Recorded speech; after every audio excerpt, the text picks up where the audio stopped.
All right. Welcome, everyone. I think we are all live here, so we'll give it a couple seconds and maybe 30 seconds to get everyone logged in to join us. We have some very special guests here today. Yay. Hey. Oh, come on, Angel. You got to be a little more excited than that. I was just taking keys from Chris. Like, I was hey.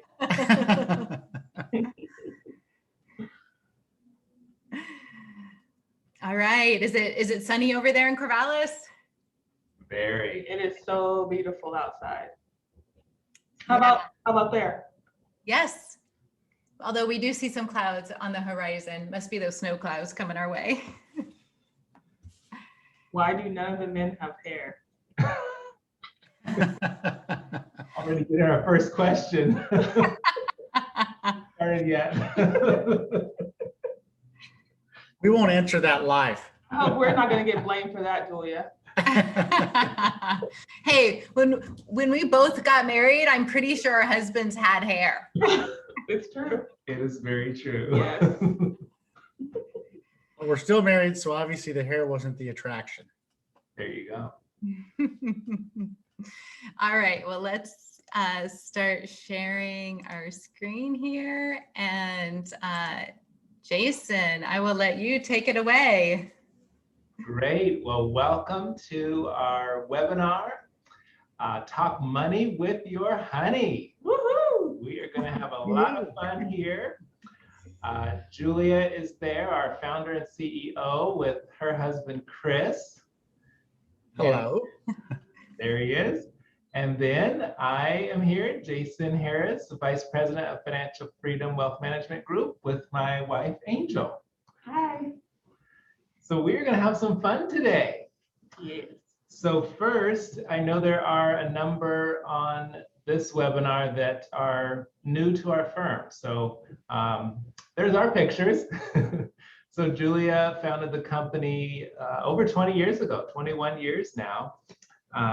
And just with a passion for helping people and to especially help small businesses succeed. And from there, we've really grown into becoming a company that's helping people make wise financial decisions, which is really fun, and investing money as things transition in your life. So that's Julia, and then there's me.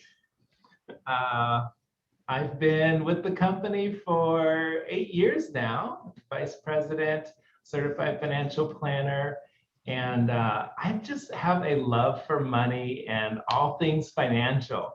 And so seeing how those things interact and really helping people take those next steps forward is really what I'm about and what our whole company and team is about. So let's talk a little bit about who we are as a company. Again, founded at the turn of the century, but we're a comprehensive wealth management firm, and we serve many different people. Most folks know that we are really here to care deeply about our clients and their financial lives. And so no matter where you come from, we want to help you out. We happen to focus on a few key areas. A lot of people come to us through the Dave Ramsey website and program. So those enthusiasts find a nice home with us. We help people walk through the baby steps. And that's something, so Dave Ramsey is a radio, syndicated radio host, also author. And a lot of people, we subscribe to his principles and help people walk through those. Obviously, people that are retiring or they're trying to figure out how to manage their money, when do they take money out, how are required distributions going to happen, all those things we help set up for our retirees. And I mentioned business owners earlier. We have quite a number of business owners. A lot of them want to save on taxes. So we help you make wise decisions to do that. And then women in transition. So we're now saying that that's pretty much people in transition, because life can happen to men and women and everything in between. But we want to help people as they navigate through those transitions. But we were kind of launched with helping either widows or widowers as they're trying to transition through changes. really to make some good decisions as they move forward. So that's a little bit about us. I already mentioned our commitment, which is to care deeply about you and your financial life. That is very important to us. And then we're guided by our core values, which you can see here, which are treating all people with respect. We are choosing never to compromise our integrity, delighting our clients every day, and embracing our team culture, which is really fun and exciting.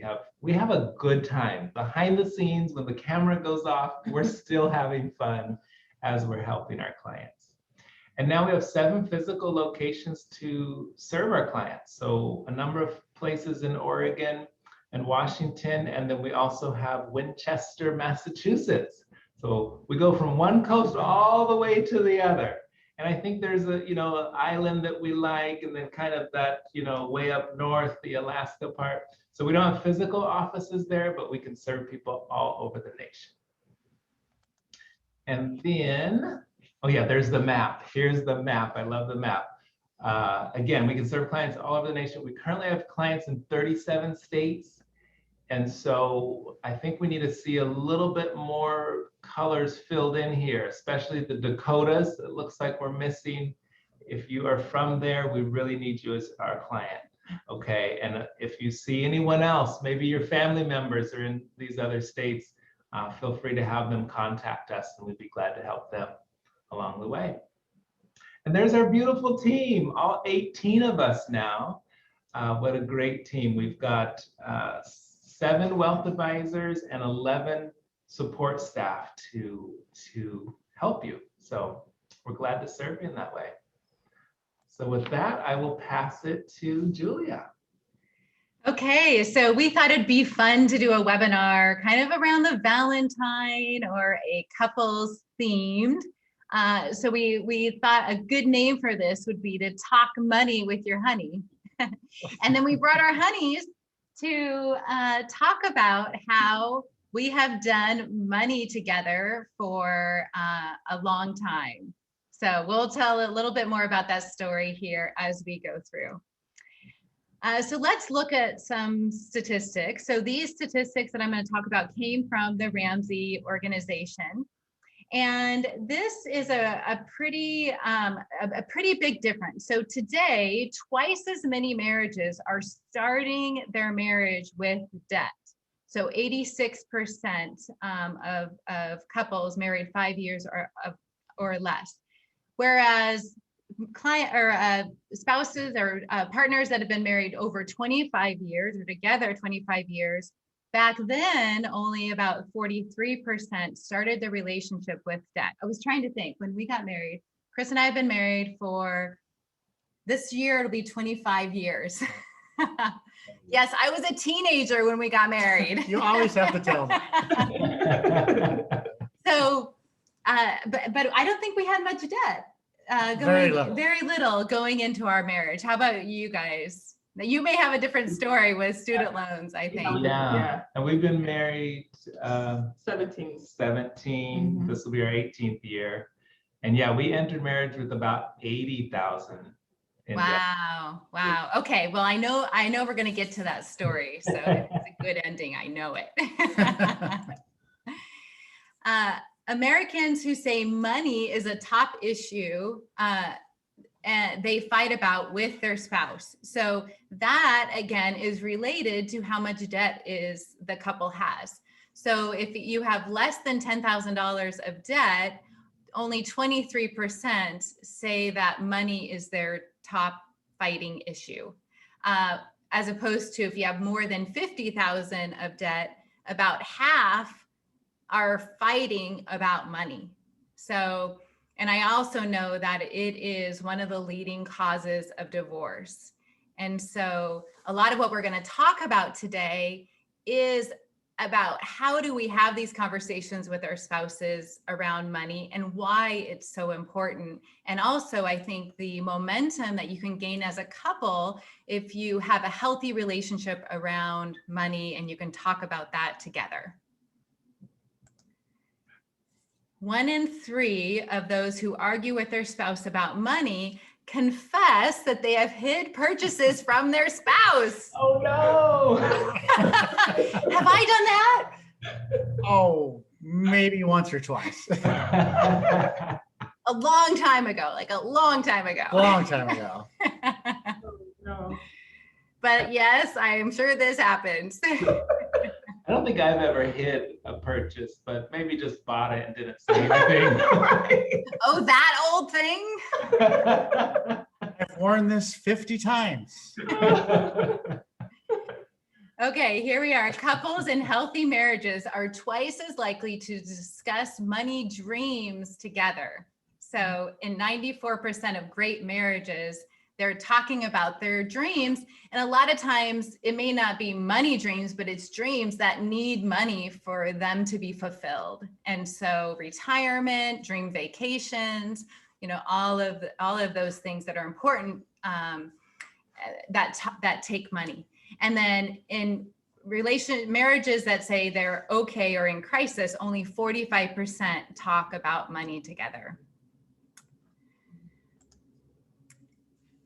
Okay, so for, again, healthy marriages, more likely to talk about money daily or weekly. So 54% of great marriages talk about money more regularly versus only 29% that are in okay or in crisis marriages. So this first thing, we're gonna introduce this concept of what's called a financial date with your partner. And we were talking before the webinar was live here about, I think it was about the same year that we both came across this book called Total Money Makeover. It was Dave Ramsey. I think what I'm going to do is stop the screen share for this. So we came across this book in 2007. Do you want to tell the story behind it? Sure. Okay. So in 2007, we were inheriting a small sum of money. I don't know, small or big, whatever it was. And with that amount of money, with the check was in the book. And basically it was given to us with a note that said, in order for you to receive this wholeheartedly, you got to read this book as well. Okay, but we didn't get the book. Actually, remember, it was to my two brothers, they got the book, but my parents said, oh, well, you're a financial advisor, you don't need the book. To which you said, we want the book. We want the book. Yeah. So he actually read Dave Ramsey's book first. I read the book first, and it was from the book reading to back where I was trying to do our finances. And it was the first glimmer of hope that I saw that we're going to be okay. And so from that point on, I mean, I read the book and they said, look, honey, baby, you have to read the book. You have to read this book. With that, they tell you to do a few things and you have to do those as well.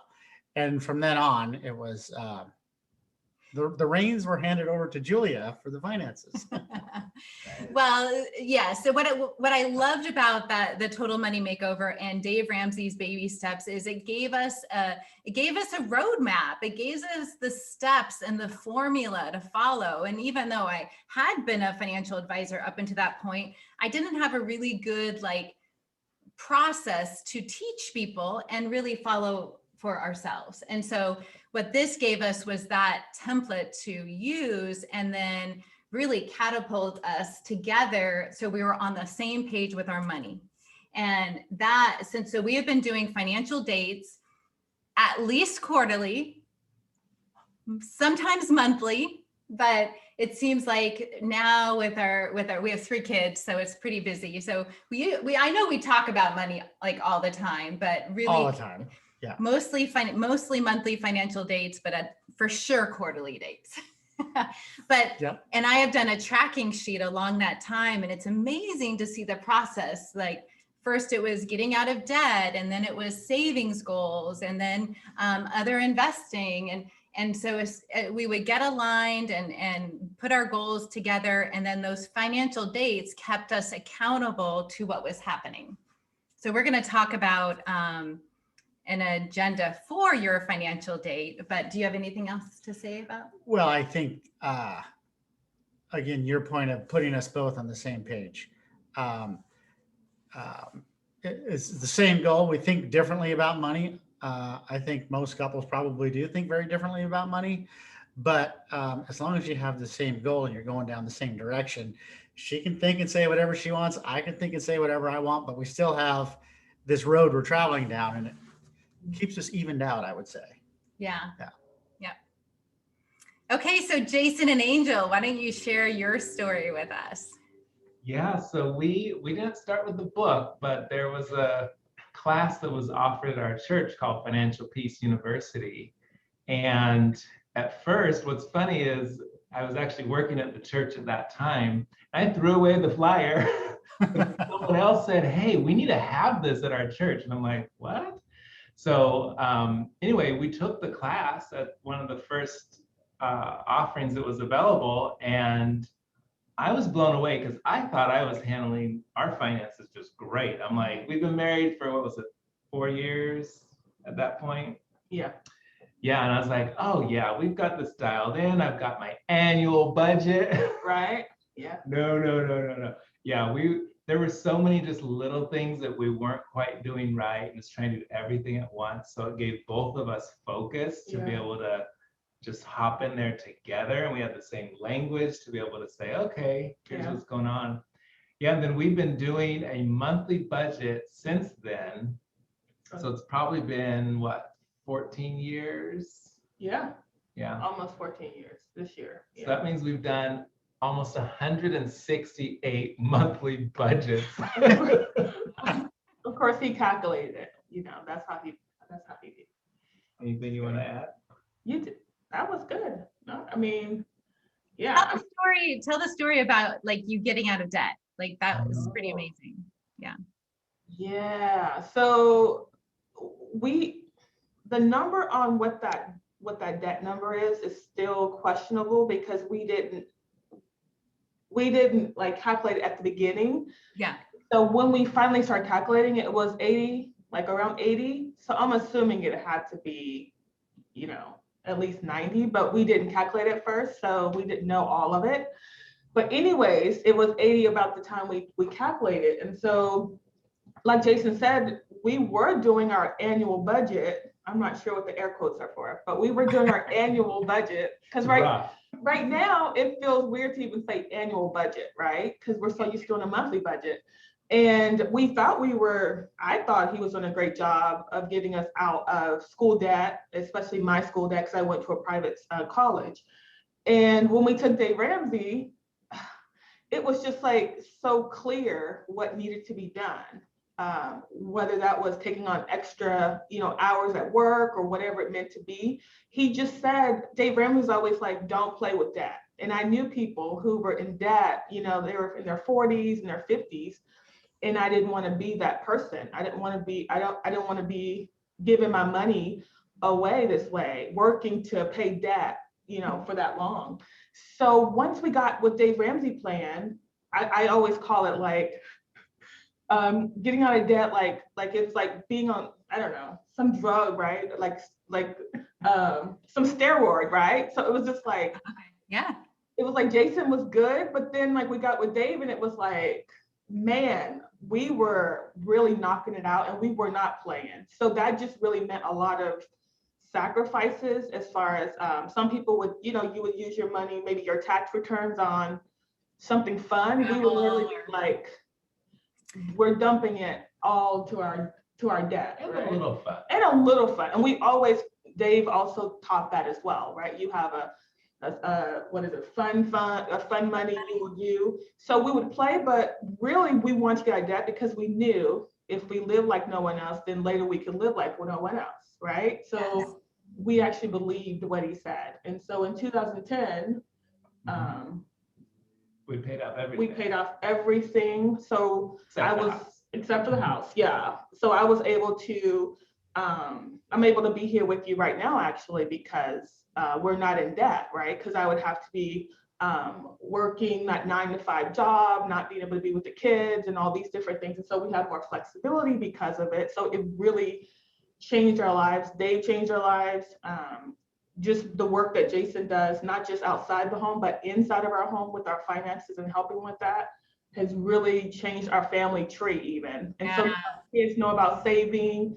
It's really incredible. And like, I don't have to cry anymore doing budget meetings, because we don't call them dates, we call them budget meetings every month. And I used to cry, right? Because it looked pretty sad, you know, because I was just like, can't we just use this extra money for something? And I didn't realize like our savings account looked really good, right? And so what's the point of buying a new couch? If you don't have savings, if something happens, you can cover that. So it's been really literally freeing for us, and also for our marriage as well. It's really helped our marriage. And we do talk about finances a lot, not in a bad way, but really dreaming. And it's been really fun to dream, right? Yeah. So I get all excited about it because it's just, I know I get all excited. It's just so amazing. Well, I remember when I first met Jason and Angel through kind of the Dave Ramsey program in 2010, I think it was. And Angel became a client because you were, I think, leaving your job to be a stay-at-home mama. And so that's when we met, and I could see that you guys were on fire about that plan. And I loved I feel like it's that gazelle intensity that he talks about that you guys had. And then I was like, whoa, I think Jason would be a great advisor. And look at us now. Yeah. That's cool. All right. Well, so I think in both of our stories, the success that we have had, I think, is because we did follow kind of the example that Dave Ramsey lays out in the book. So let me share my screen again, and let's talk about the actual agenda. So what is this? Either a budget date, or we like to call ours our financial date, and we like to get like really intentional about it. So nowadays we don't go out much, but we do set aside time to talk about what's happening in our financial lives. And so kind of a loose agenda, if you will, for a financial date is you always want to look back first of how you did the month before. So that is like what went well. Always start with the positives. So I like to say celebrate successes. So what went well with your spending budget or plan the month before? If you guys both stayed on track, or maybe as the couple, I like to also say extend compliments. Like we like to hear what we're doing well, or as a couple acknowledging, wow, we got this paid off, or we were able to save for this, or nothing blew up in our budget. High five. So it's like you're celebrating that, but then guess what? There's always going to be something that comes along that's a surprise, that you may feel defeated, or you spent money without telling the other person first, or you didn't talk about something, or it was an emergency, the dryer went out, the dishwasher went out. So all that stuff's it's gonna happen. Failures are gonna happen. But the coolest thing about this plan is every 30 days, you get another chance. So you can get really good at it. And I think that's what keeps that conversation flowing from month to month. Yeah. Any other thoughts around that? I mean, when that spreadsheet comes out of the printer at that once a month meeting, it's like, it's become more exciting. I mean, at first it was like, uh-oh. Well, yeah, he didn't know where any of the money was going. That's the problem. And he's like, how can we spend this much money? And I'm like, we have 3 kids, like they have horses. It's like, we spend it, trust me. And so the actual seeing it in black and white on paper, I think allows you to understand where the money is going. Well, yeah, it's understanding it, and it's understanding that not only is it being spent in one area, but it's also being saved in the other. Mm-hmm. And to watch that grow it makes the dates great. Yeah. Makes the date great. And here's the other thing about your financial dates. Usually there's going to be one partner in the relationship that does the budget, that does the bills. They understand where all the money's going, and they kind of pay attention to that, where the other spouse, they call that more of the free spirit, but they don't do all the bills and all of that. But at the budget meeting or at the financial date meeting, it's important that the person that does the budget brings the plan to the meeting. So for Jason and me, we would both bring the plan to the meeting and present it to our spouse. Like, here is the budget for the month. And so that's important to be prepared ahead of time. The time for a financial date is not when the person is doing the bills. No. Or when you're getting the mail of the bills, or when you're looking at your bank account and your spouse used the debit card without telling you, or at bed at night. Okay. No financial dates in bed at night. No. Okay. We're all too tired at the end of the day. We don't want to talk about money in bed. Okay.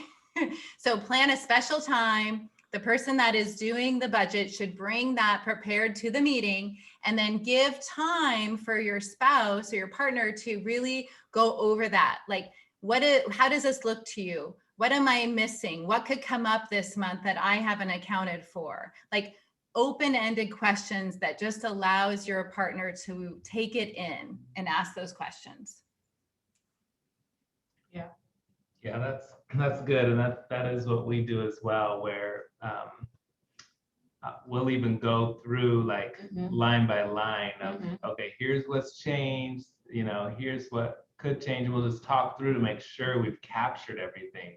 Because then when we're both on the same page, that next month goes really well, because we've already talked about it. We see where we can and can't spend and what's going to savings, and it really does help just get us aligned together. Yeah, because he it's like he puts it down, but we literally work on it together by the end of it, right? So it feels like a partnership versus like, you just take care of it, you know what to do, and I'll be fine. But I actually get to go, okay, maybe that's not what, or it's just that we know what's going on together, and not it's just all on him and I'm like clueless. So yeah, good. Yeah, there's an alignment.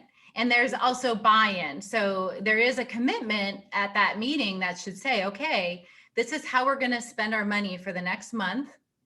And anything outside of this, then we need to talk about that. So we need to hold another little meeting if we need to go and make a bigger purchase that's not within the budget. So there's alignment there. Good. Okay, so I want to talk briefly about, what if you're single? Then what? Or if you have had a stressful relationship around money, it may be very hard to sit down at the kitchen table and have a financial and budget date, because there could be triggers. There's money stories that we all have. There's just a lot of stuff that can get in the way. And we don't want you to have a bigger fight with this. So we want to be a resource to you. So a lot of clients that come to us in the first couple meetings, we want them to come together with their spouse to the meeting, because a lot of times we can facilitate the financial date and the financial talk and those stories to make sure that each partner is being heard. And so if you're feeling like this may trigger something, or you're going to get stuck, or if you are single and you need a financial partner or an accountability partner, let us help you with that financial date. We would be more than happy to kind of walk through that and do that with you. And once you get the hang of it, then you'll be well on your way. I also have some friends that are single, and they do this with another friend. So I am an accountability buddy to a friend where she's single, so I can be that partner for her. And that's important. So it doesn't have to be us, but even a friend that wants to go on this journey too can be very helpful in just making sure you're keeping up with that momentum. Yeah. Okay. most importantly, I say this to my kids all the time, be kind and loving to each other. And you also have, we say, one mouth, two ears, to really listen generously and extend grace to one another. So that will go a long way when you set the stage here. Okay, so the other part we thought it would be really fun to also talk about what's called the 5 love languages. So this is the book here. It's called The 5 Love Languages. If you have heard of this book, put it in the chat. Say yes or no. When did we read this? Goodness. dear. Probably 20 years ago. Not 20. Maybe the first couple of years of our marriage. Yeah. And it was really impactful for our marriage, our relationship. And then now with, again, all the other relationships we have out there. How about you guys? Yeah, we read it, I don't know how long ago, but it's been quite a while. Yeah. And we've read, there's one for children as well. So. Mhm. Oh, neat. Okay. So I'm hearing a lot of yeses out here. Yes, but it's probably time to reread. We're gonna give you the Cliff Note version of this here. We have it on paper and CD and Audible. Good. Okay, so the 5 love languages, I'll just kind of set the stage. It's 5 different ways of expressing and receiving love. So how we express our love to others, it could be a language, and also how we like to receive love from others. We're all different, but there is 5 primary ways. So the name of the book is called 5 Love Languages, and it's by Gary Chapman. He's the author that wrote it. Okay, so the first one is words of affirmation. So people with words of affirmation as their primary love language, they value that verbal acknowledgement of affection. They love to hear I love yous. They love compliments. They love words of appreciation, verbal encouragement, and often frequent, or they want like digital communication. So whether it be texting in today's world, social media, an old love letter, these are all like words of affirmation. Are you words of affirmation? I am. Okay, so that's words of affirmation. No, the second one is called quality time. So people whose love language is quality time feel the most adored when their partner actively wants to spend time with them and is always down to hanging out.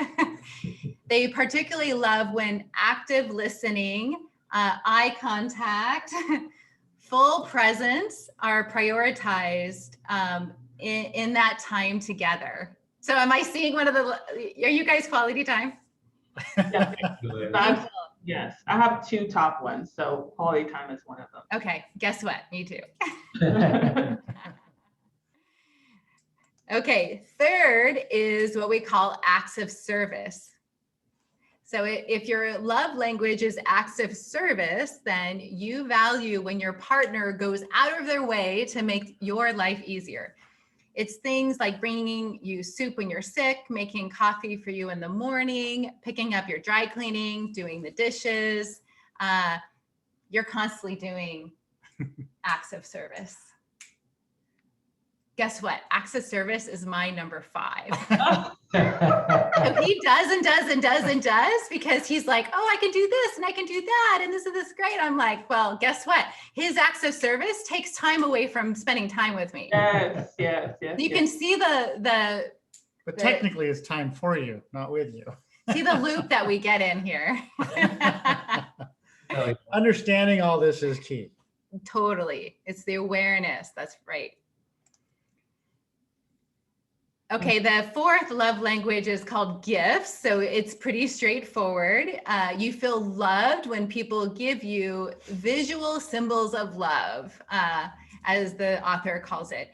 It's not necessarily about the money or the monetary value, but it's the symbolic thought behind, oh my goodness, he had to go out and pick this for me, isn't, I feel so loved. So it's that thought behind it where it's like they took the time, they picked this out and they gave it to me. Oh, So here it is, gifts. So I am gifts and quality time. But I really just like gifts from you. That's what I've discovered. I scored 0 for gifts, so it's definitely number 5 on my And list. guess what? It's number 5 on his list too. We have had some of our biggest fights around no Christmas presents under the tree and nothing for my birthday. we have that taken care of now, though. But we've got to figure it out. We had to figure out a system for it. And this helped us.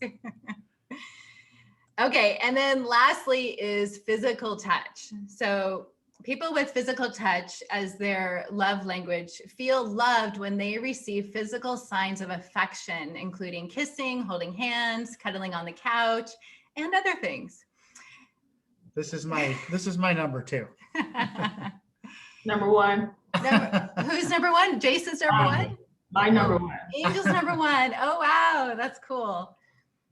So physical intimacy and touch can be incredibly affirming and serve as a powerful emotional connector for people with this love language. I think about this pandemic, right?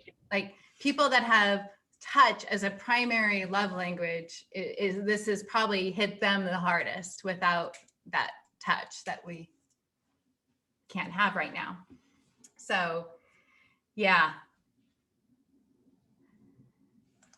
All right, here's some fun facts. So the author analyzed the results of 10,000 people who took his online quiz, and this was in 2010, and found that words of affirmation was the most popular language, but by a very thin margin.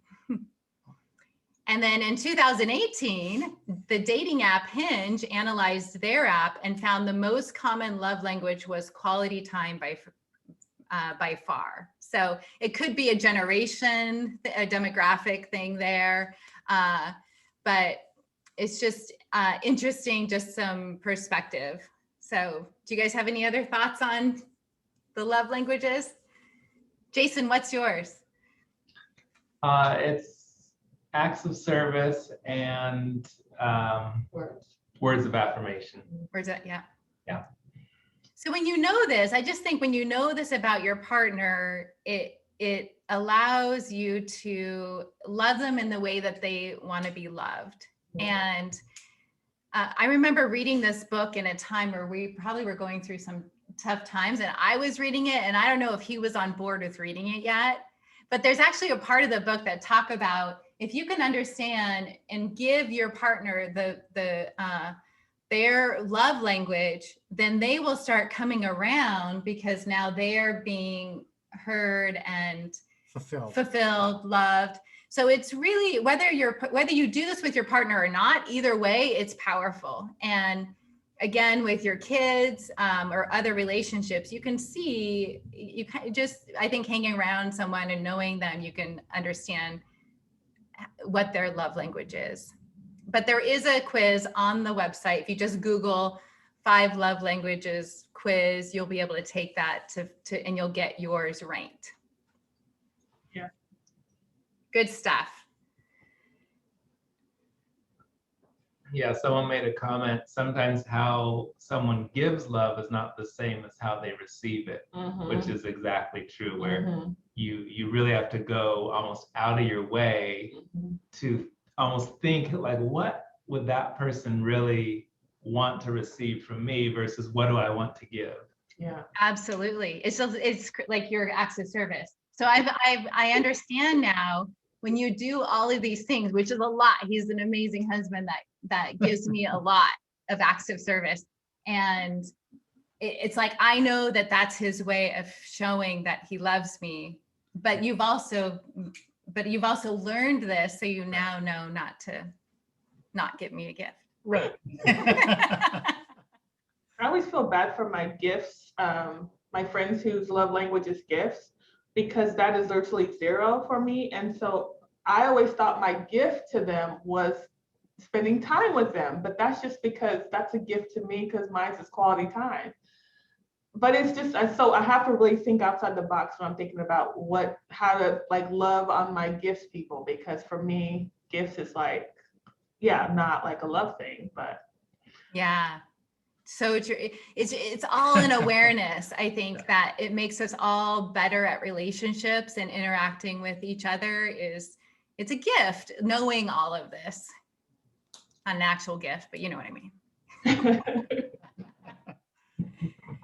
So, okay, well, we'll hang around at the end here if you have, but if you guys want to add any thoughts or questions, feel free to put them in the chat, and we'll finish up here. So we just want to finish up with a little bit of more information about financial freedom. We do have a process here. So if you are new to us, you may be coming and learning about us through this webinar or another educational encounter. And that will kind of hopefully allow you to get to know us. And if you want to work with us, we have something called a comprehensive discovery, where we just learn about what your financial needs and goals are. And then we can come back with a tailored solution to really help you get to where you want to go and reach those financial dreams. And then once you're a client of ours, we like to say we're your clients for life. You're part of our family. We want to take you on this guided journey where we're partnering with you to continue to make good financial decisions, and get you to retirement, get you to, building your legacy and ultimately having your dreams fulfilled. Our services include not only investment management, but also needing help understanding when you can retire. Can you retire? How do you create a distribution plan from your nest egg? So you may have accumulated your assets, but then how do you turn around and then start taking those out in a tax efficient way? So we're very big into tax reduction planning. Also family wealth and legacy planning. We want to make sure those hard-earned assets in your retirement account and your nest egg is going to who you want it to go to at the end of your life and continue that legacy. And also, we also do consulting for businesses, some exit planning. A lot of us that own businesses, it's like we're a lot of times in that business working really hard. So it's important to kind of take a step out and say, what's my long-term plan? When do I want to exit my business? And oftentimes it takes a good 10 years to create that plan and get everything ready to exit successfully. So those are also services that we do.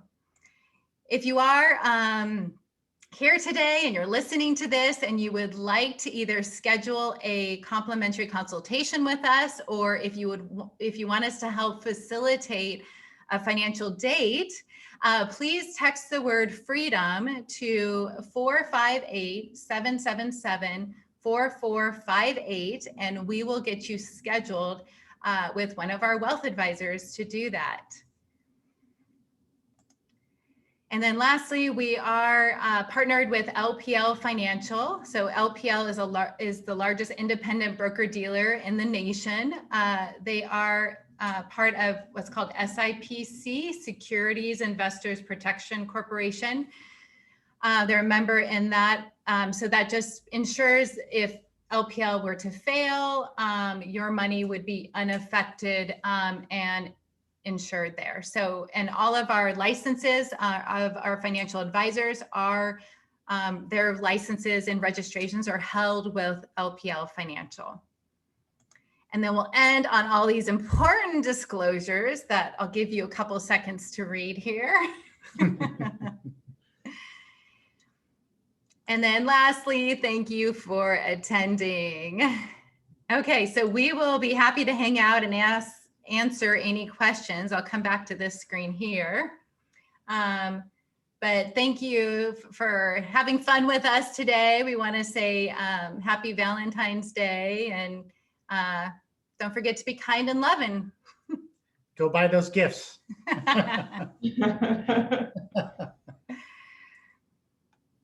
Okay, so we gotta thank you so much for sharing your time and marriage with us. We attended Financial Peace University about 9 years ago, and it was truly life-changing. That's awesome.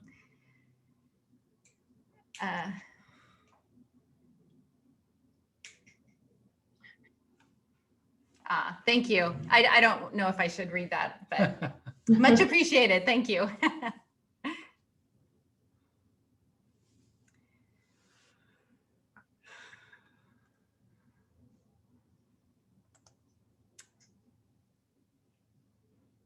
All right. Well, I think we're just getting lots of love thrown our way, but no specific questions. Okay. Well, thanks, Jason and Angel. Thank you. Yes. Have a great day, a great Valentine's. Yes. Bye, everyone. All right. Bye. Bye.